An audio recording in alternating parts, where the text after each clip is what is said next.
Yo, welcome back to my channel, or just plain welcome if you've never been here before. My name is Avery Moore and today is day 17 of Preptober. For the past few days we have been looking at different plotting methods to help you find an outline for your novel. We've already looked at the jot bin pants method, the plot roller coaster and the hero's journey. And today we are going to be taking a look at the Save the Cat beat sheet.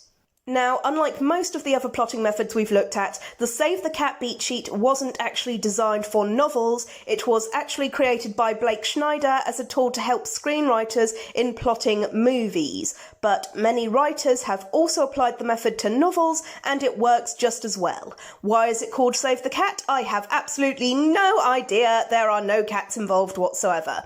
Anyway, let's take a look at the method. Now, if you saw my last video about the hero's journey plotting method, I will say I think the Save the Cat beat sheet is quite similar, only with a few variations and a bit more complex. It consists of 15 main plot points, whereas the hero's journey has only 12, and it gives a rough idea of exactly how much time to spend on each section of the novel. First of all, we start with Act 1, the opening image. This is where we get a very brief glimpse of who our protagonist is and what their life looks like before the events of the novel take place. This opening image should only take up about 1% of the novel. Then the setup. We take a closer look at the protagonist's life. We learn about who the protagonist is, we meet some of our supporting characters, and we get an idea of the protagonist's initial goal. Not necessarily the main goal of the story, but what is it that the protagonist wants that they think will help improve their life. This section of the story should take up about 9% of the novel. Theme stated. This is something that happens within the setup. It could be right at the beginning, it could be towards the end, it could be right smack dab in the middle, but at some point during the setup we get a scene that will help give the reader the impression of what the theme of the novel is going to be. What adventure are the characters going to go on? What treasure are they looking for? What life lessons does the protagonist need to learn? Then the catalyst. This is where the adventure begins. Something life-changing happens, the inciting incident that will push the protagonist out of their normal everyday life and into the events of the novel. This should only take up about 1% of the novel. Debate. The protagonist doesn't know what to do. Either they can't decide whether or not to leave their old life behind and begin their new adventure, or their new adventure has already begun, but they are not sure what their next step should be. Whatever the case, the protagonist has some level of uncertainty regarding whether or not they are capable of doing whatever it is that the novel needs them to do. This should take up about 9% of the novel. And now the beginning of the novel is over and we break into Act 2. This is where the protagonist takes the first step on their journey. They come to a decision, they take decisive action, and we get into the main meat of our story. This section should only take up about 1% of the novel. Now we get to the fun and games. The protagonist is adapting to their new life. They are meeting new people, they are learning new things. Maybe they love their new life and they are flourishing. Maybe they are completely failing at everything they do and they are thinking, I have made the biggest mistake of my life. This is the largest part of your story and will take up roughly 29% of the novel. The B story. This happens within the fun and games. It's unusual for a novel to have only one plot. There are usually side plots scattered throughout. Your B story could be a romance, it could be a rivalry, it could be that one of your side characters has their own goal that they're working towards independent of the protagonist's goal. Whatever it is, we establish another story that is taking place throughout the novel. Now we get to our midpoint. Something happens in our novel that raises the stakes. Things get more exciting and more intense. Perhaps the lovers have their first kiss, perhaps the zombies break into the survivor's fortress, perhaps the wise old mentor is killed. Whatever it is, something occurs to let you know that playtime is over and shit is about to get real. This section should take up about 1% of your novel. And now the bad guys close in. Everything is getting worse and worse for our protagonists. The bad guys could be a literal army of bad guys. It could just be one person with a grudge against the protagonist who is out to ruin their life. It could be a terminal illness or a natural disaster, or the protagonist could be dealing with their own inner demons like grief or self-doubt. This section will take up about 23% of your novel. Then we get to All is Lost. Something really terrible happens. This is the absolute lowest point of the novel. The situation is so bleak that the readers can't see how the protagonist can possibly win. This will take up about 1% of your novel. The Dark Night of the Soul. The situation has really gotten to the protagonist. Everything seems hopeless and the protagonist is just about ready to give up. This will take up about 4% of the novel. And now the break into Act 3. The protagonist sees a ray of hope at the end of the tunnel. They have realised what it is they need to do to tackle their problems. They pick themselves up and they take action. This should take up only 1% of the novel.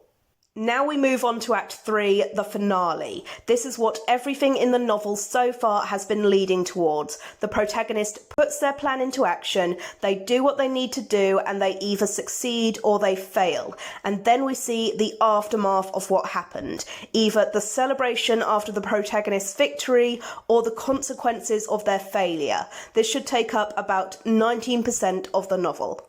And lastly, we have the final image. The opening image gave us a glimpse into what life was like for the protagonist before the events of the novel took place. The closing image gives us a glimpse into what life is like for the protagonist now that the events of the novel are over. What has changed and how have they grown and developed as a person? This is the very last part of your novel and will take up only 1%. So, like with the other outlining methods, let's look at an example of a story that roughly follows the Save the Cat beat sheet. Let's go with one of my favourite movies of all time, The Lion King. So, for our opening image, we get the beautiful sunrise over the savannah and all of the animals travelling to Pride Rock to bow before the new prince. Then we get our setup. Scar laments that he wants to be king, but Mufasa and Simba are in his way and he is going to do something about it. Then our theme is stated. Mufasa gives Simba the speech about the circle of life and the balance of nature that is very much the theme and the moral of the movie. But then we get to our catalyst. Scar murders Mufasa. Simba doesn't know yet that Scar killed him, but either way, Mufasa is dead. Next we get to our debate. Scar convinces Simba that he is responsible for Mufasa's death because Mufasa was rescuing Simba from the wildebeest stampede when he died. Not quite sure why Simba fell for this because Scar was the one who told Simba to wait in the gorge in the first place, so even by that logic it's still Scar's fault that Mufasa is dead, but I'm getting off track. Let's get back to the beat sheet. Now we have the break into Act 2. Simba feels so guilty that he decides he can't face his mother and tell her what happened, so he decides to run away instead. This is followed by fun and games. Simba meets Timon and Pumbaa and they teach him all about Hakuna Matata and how to live a life free from rules and worries and responsibilities. And Simba grows up with a largely happy, carefree lifestyle. We also have our B story. Simba and Nala are reunited and they fall in love. Isn't it romantic? Then we get to our midpoint. Nala tells Simba how terrible life has been for everybody since Scar took over the Pride Lands. Simba can't ignore his responsibilities anymore. He needs to face up to them. Now the bad guys close in. Simba returns to Pride Rock and sees that the Pride Lands have been completely taken over by hyenas. There are bad guys everywhere who will try to kill him if they find him, so he has to be very careful to avoid them. Next we get to the all is lost point. Simba tries to convince Scar to step down and let him take over, but Scar exposes Simba's secret to all of the lionesses. He tells them that Simba is responsible for Mufasa's death. Then we get the Dark Night of the Soul. All of the pain that Simba has been suppressing comes back to haunt him. He feels so guilty and so ashamed that when Scar tries to push Simba over the edge of Pride Rock, Simba doesn't even fight back. And then we get to the break into Act 3. Scar makes the stupid mistake of confessing to Simba that he was actually the one who killed Mufasa, and this revelation gives Simba the motivation he needs to fight back. So now we get to our finale. There is an epic battle between all of the lions and the hyenas. Simba takes on Scar one-on-one and triumphs. The hyenas eat Scar, the battle is won, and for our closing image, the story comes full circle. Simba is now the king, and all of the animals in the Pride Lands are gathering to Pride Rock to bow down to Simba and Nala's new cub. So that is the Save the Cat beat sheet, your homework for today. Test it out in your head. Think about whether or not the Save the Cat outline could potentially work for your novel, and if it works, try it out. Write down a brief outline of all 15 plot points and see whether or not you are happy with the result.